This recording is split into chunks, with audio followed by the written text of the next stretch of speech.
Okay, so Katina Michael is a professor at Arizona State University, holding a joint appointment in the School of Future Innovations in Society and School of Computing and Augmented Intelligence.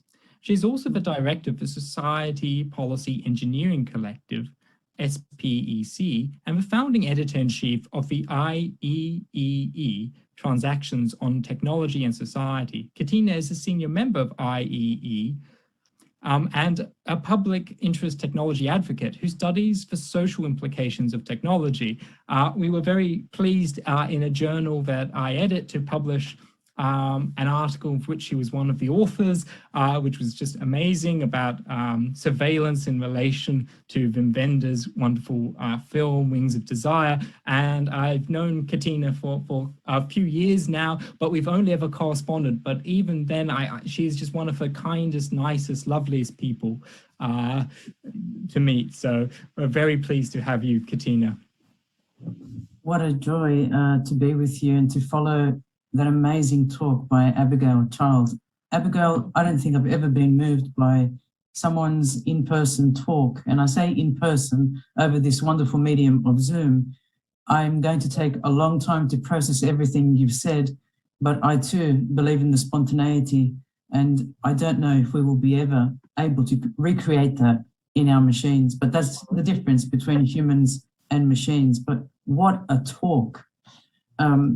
Alex Wansborough, it's the first time I've seen you in face, and the honor is to be on this eclectic panel with you, and through your invitation, through your amazing editorship and your support.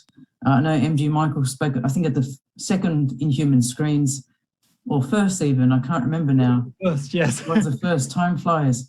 But he was amazed by the presence in Marrickville, Sydney, from memory, so many years ago.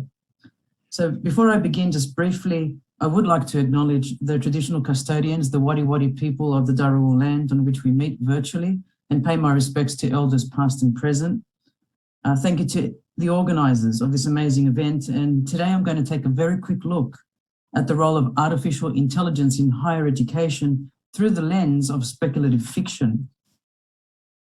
So, the focus is on a short story written by the wonderful Indian author Shiv Ramdas. It's titled The Trolley Solution. And Shiv was commissioned by my ASU colleague Punya Mishra, who is an Associate Dean of Scholarship and Innovation at the Mary Lou Fulton School. It's a teacher's college at ASU. And Punya has worked extensively in the area of technology integration in teacher education, and with collaborator MG Kohler discovered the TPAC framework, which stands for Technological Pedagogical Content Knowledge. And he's been cited thousands and tens of thousands of times on this TPAC framework. But he really is an amazing innovator. And Punya's hope was to stimulate discussion about the future of education in a post-COVID world. So he approached Slate magazine.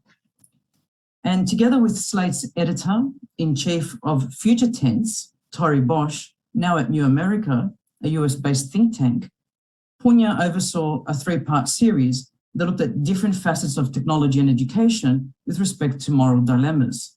In essence, today I'm presenting one of those three short stories titled The Trolley Solution. And I should add, alongside the think tank, alongside others, we also had the amazing presence of the Centre for Science and Imagination in the School for the Future of Innovation in Society. My research group was also involved and mentioned today, the Society Policy Engineering Collective. So you've got all of these people rallying behind the Shiv Ramdas story. And of course, I jumped at the opportunity to respond to the story in critical commentary. And that piece was also published, titled Just How Much of Higher Education Can Be Automated. So in summary, these were published in Future Tense Fiction, and it was a specialized series called Learning Futures, 3 science fiction short stories published as part of a collaboration between ASU, Slate, and New America. The series explores how learning experiences of all kinds will be shaped by technology and other forces in the future, and the moral, ethical, and social challenges this will entail. And here we are live discussing the story that Shiv Ramdas wrote, my response to his story, and of course, very much the one that intervenes and the innovator there, Punya Mishra, in discussing various angles, both the authors and the respondents together. And what we did understand is that transdisciplinary approaches to the future of innovation can yield different and very much unexpected results.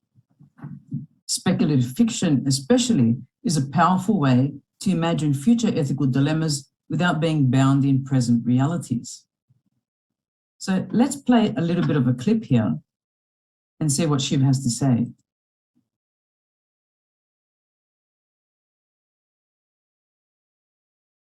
Well, so one of the things I wanted to do when I was first contacted to do this story along this theme of education and learning is I wanted to try and find something that I could set in a classroom, because we're over the last year, we've sort of entered this era of sort of a transition in almost like pedagogical tools, essentially, because so much of virtual learning and long distance learning has been required because of this pandemic. And we've discovered a whole new set of problems and a whole new set of variables for teachers and everyone else to deal with. And it's not just teachers, students are having to deal with this stuff, parents are having to deal with this stuff, and it's all very new territory for everyone. So I just figured that setting something that was almost entirely played out in white space or in virtual space, so to speak, like almost all in fact, every interaction in this story happens remotely. Well, in a nutshell, science fiction basically pretends to explore the future, but what it actually does, it presents a vision of the present, right? And or a direction of the present. And that is what I wanted to do with the story, while using white space and using the motif of the trolley problem, which thanks to pop culture has become the defining quote unquote ethical dilemma of our times. So using these two different motifs, I wanted to sort of create a story that explored a possible future of the direction of education and the nature of learning. So the first thing I wrote to Shiv was, man, you're a prophet. I thought, the future is here now. I thought, oh my goodness, he's talking about this institution, and he must have heard the story about that institution and the failure of the bots in that one. I actually thought you had inside knowledge.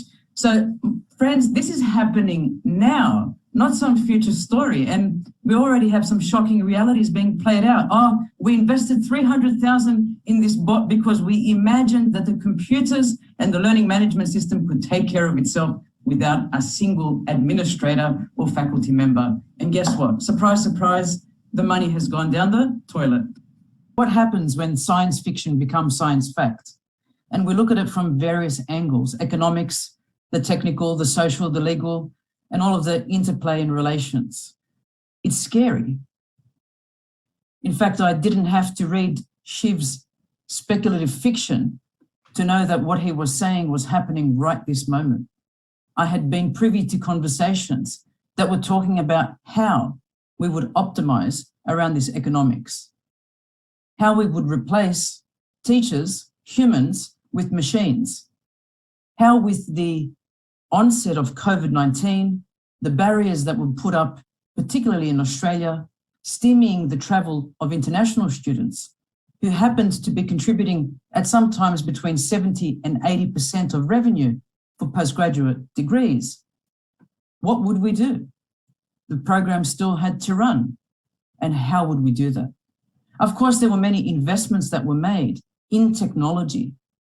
One such conversation went as follows. Oh, you can create the course if you like. And then in the summer, we can just have it delivered. My question was, by whom? The answer was, and I said, in anticipation, by a tutor. No. Oh, okay, by the learning management systems service officer. Oh, no. Oh, I see. By an administrator. Oh, no. By who? By no one.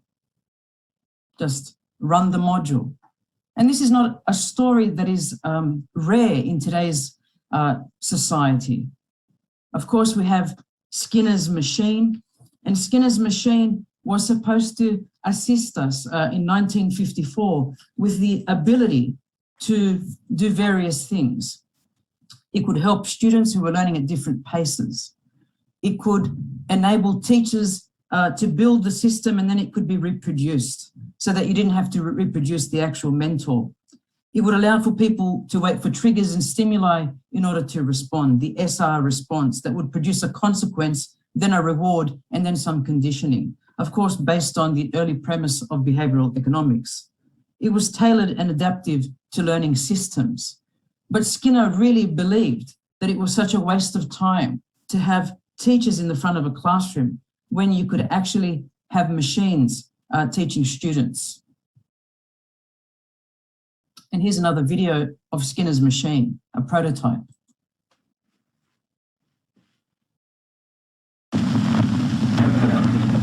These young people are studying in a new way. Class in spelling, it might as well be arithmetic or algebra or grammar, or in fact anything involving the use of words or symbols. Each student is using a teaching machine, a device which creates vastly improved conditions for effective study. What are teaching machines? How are they used?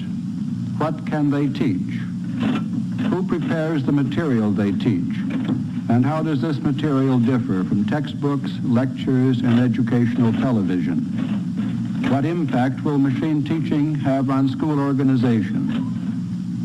Some of these questions can be answered in at least a preliminary way.